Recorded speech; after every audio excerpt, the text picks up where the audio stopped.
आज बोर्ड परीक्षा जानतु gate entry समय और परीक्षा सूची वीडियो को संपूर्ण देखंतु जहा द्वारा आपण संपूर्ण सूचना पाई परिबे एवं वीडियो को लाइक सहित चैनल को सब्सक्राइब करखंतु जहा द्वारा आपण एई भई लेटेस्ट न्यूज बेटे सब प्रथम पाई परिबे। तो आसंतु संपूर्ण खबर उपरे नजर पकेबा जहा सूचना रहिछि सीबीएसई एग्जाम आज आरंभ हेउछि। सीबीएसई दशम और द्वादश श्रेणी बोर्ड परीक्षा दशम बोर्ड परीक्षा मार्च 11 और द्वादश श्रेणी परीक्षा एप्रिल 10 जाए चलिबो। तेणु सारा देशरू 86 लाख पिला देबे बोर्ड परीक्षा। ओडिसा 1 लाख रु अधिक पिला दशम और द्वादश श्रेणी बोर्ड परीक्षा देबे। सकाळ 10:30 रु 1:30 गुटिए सीट रे हेबो परीक्षा। 10टा परीक्षा केंद्र गेट ताला पड़िबो। एणु 10टा पूर्वरु परीक्षार्थी केंद्र रे पहुंचीबा पई कुआ जाय अछि। आसंतु जानिबा परीक्षा सूची। आज सीबीएसई द्वादश और दशम परीक्षा फेब्रुआरी 18 रे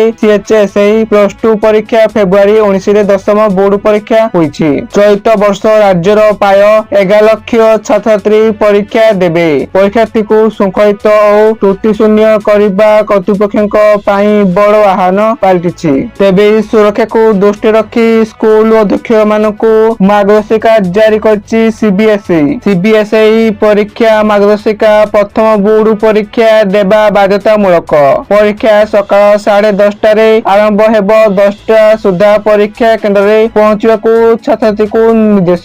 निर्धारित समय पूर्वरु न पहुंचिले देई पाइबेनी परीक्षा और अभिभावक मानकु अवगत करियाकू परामर्श दिया जाय अछि। तेणु ओडिशा उच्च माध्यमिक परिषद और बोर्ड पक्षरु परीक्षा को शृंखलित भावे सारिबाकू विभिन्न पदक्षेप निया जायछि। नोडल सेंटर रे पहुंचिया परीक्षा प्रश्नपत्र कड़ा सुरक्षा बल मध्यरे सीसीटीवी नजर रे रखा जाय अछि एवं सेहि भली सीएचएसई कार्यालय रे खोलिछि 24 घंटिया कंट्रोल रूम।